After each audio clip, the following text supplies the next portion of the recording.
Ilan pang kasunduan ang nilagdaan sa ikalawang araw ng state visit ni Pangulong Bongbong Marcos sa Brunei. Bago naman tumulak pa Singapore, sinagot ng Pangulo ang ilang tanong tungkol sa pagpalit ng Senate leadership. At mula po sa Brunei, nakatutok live si Sandra Aguinaldo. Sandra. Yes, Vicky, sa pagtatapos ng state visit ni Pangulong Marcos dito sa Brunei, ay humarap po siya sa media. At isa nga po sa mga isyong sinagot niya ay patungkol sa pagpapalit ng liderato ng Senado. Pero bago po yan, ay humarap din po siya sa mga negosyante at hinikayat sila na mag-invest sa Pilipinas.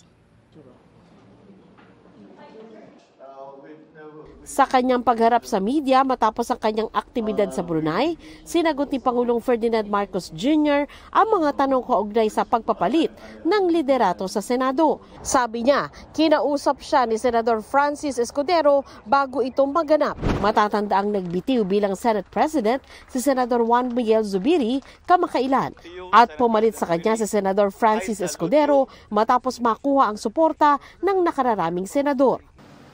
When did I know? The minute they started.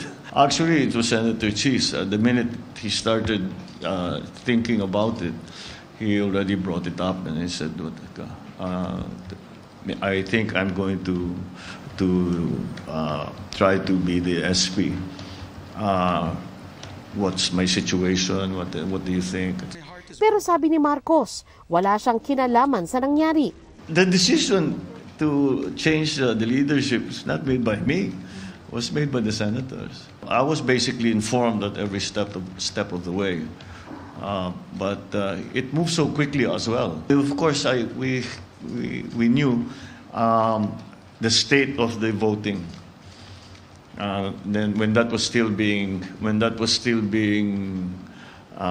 collected, the votes were still being collected by Senator Cheese. Alam na namin kung ano yung mga lalabas na numero. Matatanda ang sinabi ni Zubiri na maaaring napalitan siya bilang Senate President dahil nabigo siyang sundin ng utos ng tinawag niyang powers that be. Nang tanungin si Marcos tungkol dito, I guess if you're Senate President, the only power that be is the President. So I'm not sure what he is referring to. Reaksyon naman ni Zubiri, no comment na ako dyan sa kanila. Bahala na sila. Ang taong bayan ng humusga. Ladies and gentlemen. Dito sa Brunei, dumalo ang Pangulo sa isang business forum at nakipagpulong sa mga negosyante ng Brunei. Kasama niya ang ilang miyembro ng gabinete at ilang negosyanteng Pinoy. Pumirma sa Memorandum of Understanding ang Philippine Chamber of Commerce and Industry at ang National Chamber of Commerce and Industry ng Brunei.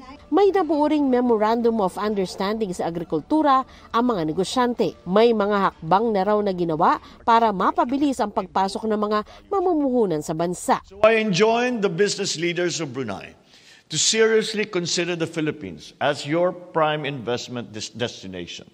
Sa turismo naman, nais daw buksan ng Tourism Department ang Mindanao sa mga bisita mula sa ibang bansa na naghahanap ng destinasyon na Muslim-friendly. Kasama na dito yung pagbubukas ng mas maraming flight para naman daw mas maraming taga-Brunei ang makapamasyal sa bansa. Kagabi, dumalo ang Pangulo sa Royal Banquet na inihanda ng Sultan ng Brunei. Dito, binigyang diin ng dalawang leader ang pagtutulungan ng dalawang bansa. Brunei Darussalam is committed to further strengthen these important relations, to protect and safeguard our common aspirations. We are now presently faced by many global challenges for which Brunei and the Philippines have very many common interests. And so it is important that we continue to work together on a bilateral basis.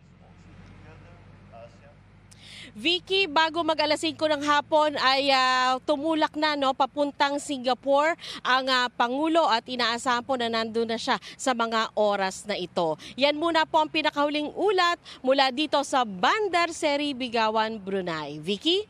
Maraming salamat sa iyo, Sandra Aguinaldo.